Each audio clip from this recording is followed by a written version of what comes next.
Shalom dan selamat merayakan Jumat Agung, saudara-saudaraku, Bapak Ibu yang kekasih dalam Kristus Yesus Tuhan kita.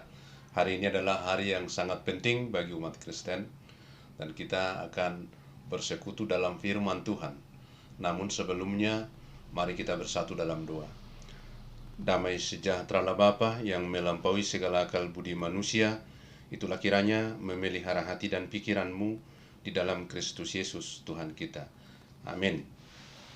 Firman Tuhan hari ini, perayaan Jumat Agung ini ditetapkan dari kitab Yesaya pasal 52 ayat 13 sampai 15. Saya akan bacakan demikian. Sesungguhnya hamba-Ku akan berhasil, ia akan ditinggikan, disanjung dan dimuliakan. Seperti banyak orang akan tertegun melihat dia. Begitu buruk rupanya, bukan seperti manusia lagi, dan tampaknya bukan seperti anak manusia lagi. Demikianlah ia akan membuat tercengang banyak bangsa, raja-raja akan mengatupkan mulutnya melihat dia. Sebab apa yang tidak diceritakan kepada mereka, akan mereka lihat, dan apa yang tidak mereka dengar, akan mereka pahami. Sampai demikian pembacaan firman Tuhan untuk hari ini, yang diikat oleh topik hamba Tuhan yang menderita. Hamba Tuhan yang menderita. Saudaraku, Bapak Ibu yang kekasih dalam Kristus Yesus Tuhan kita, hari ini adalah hari yang istimewa, Jumat Agung, Jumat yang mulia. Apanya yang agung? Apanya yang mulia di dalam perayaan kita? Bukankah ini mengenang penderitaan dan kematian Yesus Kristus yang disalibkan? Ya, benar. Lalu apa yang membuatnya agung? Bukankah banyak orang yang menderita, yang mati? Apa yang membedakan kematian dan penderitaan banyak orang dengan Yesus Kristus? Sangat berbeda. Saudaraku, Bapak, Ibu yang kekasih dalam Kristus Yesus. Memang banyak orang yang menderita dan mati, tapi itu bisa disebabkan karena mereka bersalah, karena mereka melanggar undang-undang, hukum, atau peraturan-peraturan yang berlaku. Atau mungkin karena mereka kecelakaan, atau mungkin karena bencana alam yang di luar kemampuan mereka. Tetapi Yesus Kristus berbeda. Yesus menderita, Yesus mati, bukan karena kesalahannya, bukan karena pelanggaran terhadap undang-undang, peraturan yang berlaku, bukan karena kecelakaan, dan bukan karena bencana alam. Karena Tuhan Yesus bisa mengintervensi alam, bisa menekan kekuatan alam. Yesus sudah buktikan ketika dia di danau bisa menghentikan ombak, angin yang sangat besar dihentikan. Itu buktinya Yesus bukan menderita karena bencana alam. Iya, banyak orang menderita atau mati karena mereka lemah, tak punya kekuatan, tak punya siapa-siapa, tak ada kuasa, tak bisa melawan musuh-musuhnya, sehingga mereka menderita, mereka mati. Iya, Yesus berbeda. Yesus menderita, Yesus mati bukan karena lemah, bukan karena tak punya kekuatan, bukan karena tak bisa melawan musuh. Sesungguhnya Yesus bisa melenyapkan musuh-musuhnya. Yesus punya kekuatan, kuasa. Lalu apa yang membuat Yesus menderita dan mati? Kalau seperti itu, saudaraku, Yesus Kristus, hamba yang menderita itu, menjalani semua proses penderitaan dan kematian karena sudah ditetapkan oleh Allah Bapa. Itu sudah direncanakan, bukan tiba-tiba, bukan kecelakaan, tapi itu sudah direncanakan jauh-jauh hari, ribuan tahun sebelum terjadi. Itu sudah direncanakan, sudah ditetapkan. Oleh karena itulah menjadi sangat istimewa hari ini, Jumat Agung ini. Untuk apa Tuhan merencanakan? Untuk apa Yesus ditetapkan menjadi orang yang teraniaya, menderita dan mati disalibkan? Saudaraku, salib Kristus di Golgota yang sangat kaku dan kejam menjelaskan banyak hal kepada orang beriman. Melalui salib itu, kita dijelaskan bahwa Yesus Kristus ditetapkan untuk mengganti posisi manusia, posisi kita. Manusia yang penuh dengan dosa, pelanggaran terhadap firman Tuhan. Tuhan yang adalah adil, tidak kompromi dengan dosa. Maka dia murka, dia marah, dan akan menghukum dosa. Tetapi Allah yang murka tidak membuat kasih-Nya hilang, karena dia juga adalah Allah yang kasih. Maka ini menjadi dilema. Di satu sisi Allah harus tegakkan keadilan menghukum dosa. Di sisi lain Allah juga adalah kasih dan sangat mengasihi umat manusia yang berdosa.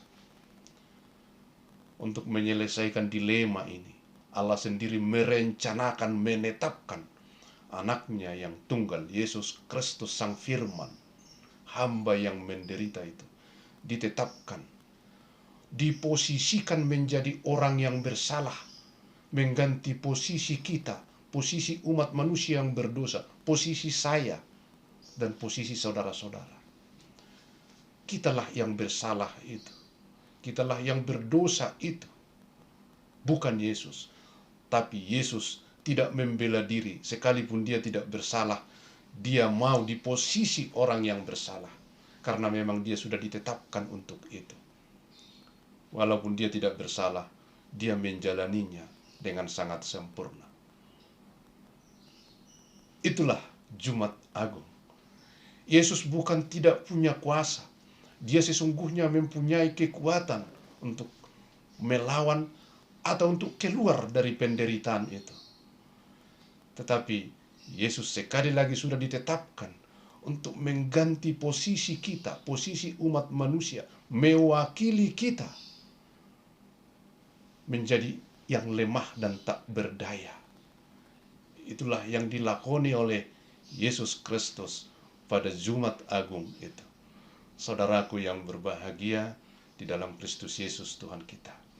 Jadi sangat jelas, salib di Golgata itu menjelaskan banyak hal, bahwa Kristus Yesus itu, hamba Allah itu, harus menderita, menggantikan posisi kita.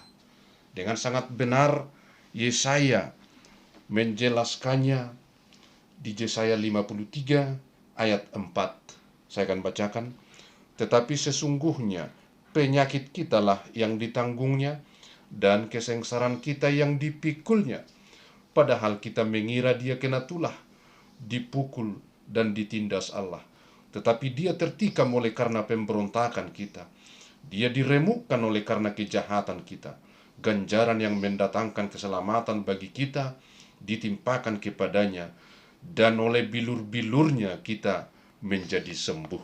Itulah yang terjadi di dalam peristiwa Golgata.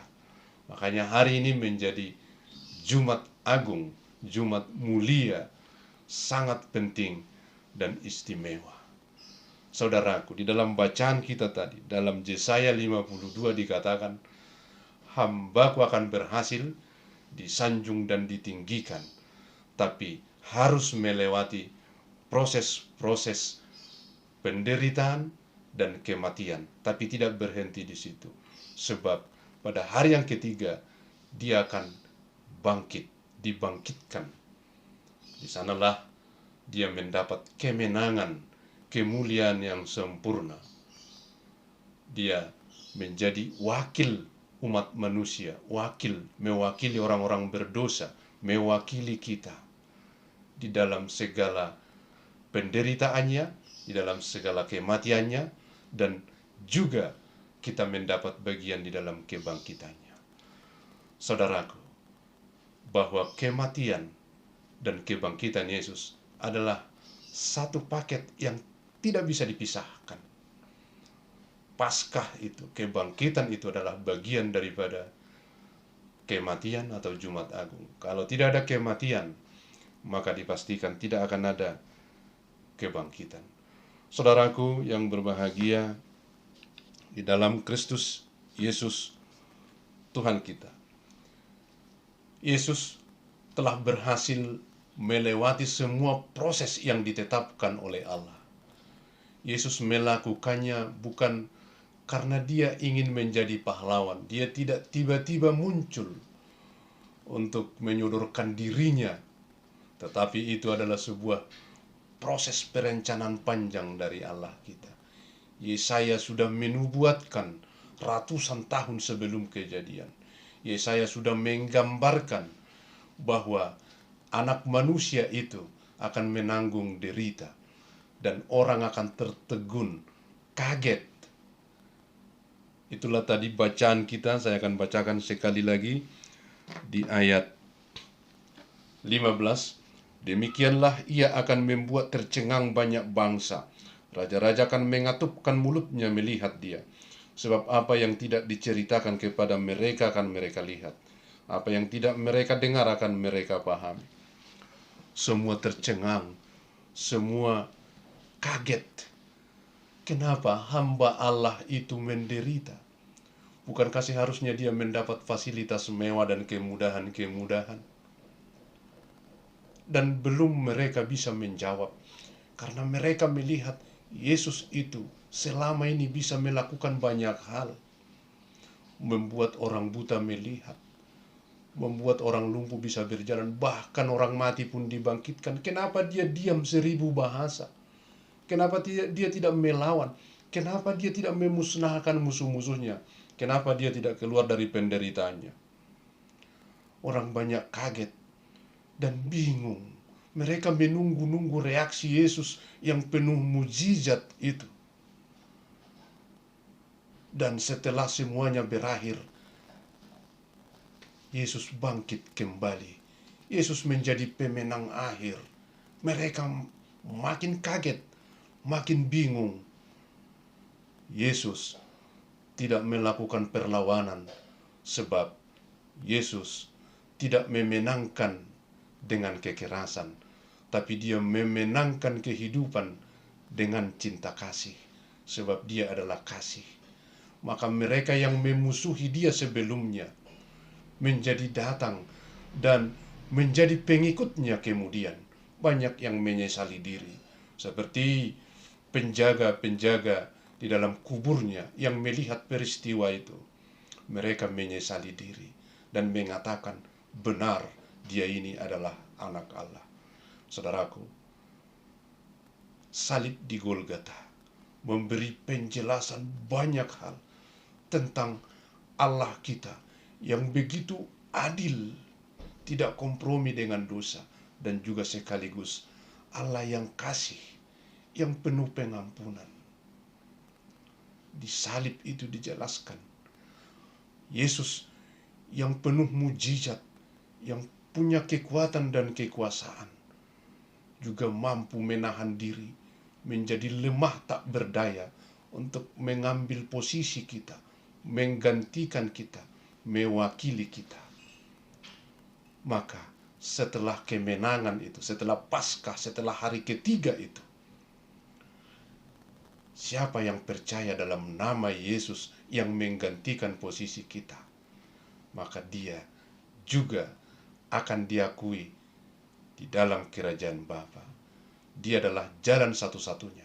Percaya kepada Yesus adalah cara untuk ikut di dalam kebangkitannya, memperoleh kehidupan yang kekal. Itulah makna yang terdalam yang kita dapat dari penjelasan salib yang kaku dan kejam di Golgota itu. Saudaraku yang kekasih dalam Kristus Yesus Tuhan kita, marilah tetap fokus kepada salib Kristus dan mempercayainya, menerimanya, dan membuat itu menjadi hal yang terpenting dalam hidup kita. Yesus Kristus adalah satu-satunya jalan, satu-satunya kehidupan di dalam diri kita orang percaya. Selamat merayakan Jumat Agung. Tuhan Yesus memberkati. Kita berdoa. Terima kasih Bapa di sorga atas firman-Mu. Beri kami penjelasan, pemahaman, sehingga kami memperoleh hidup kekal di dalam penderitaan, dalam kematian, dan dalam kebangkitan Yesus Kristus Tuhan dan Juru Selamat kami. Amin. Selamat menyongsong Paskah. Tuhan Yesus memberkati.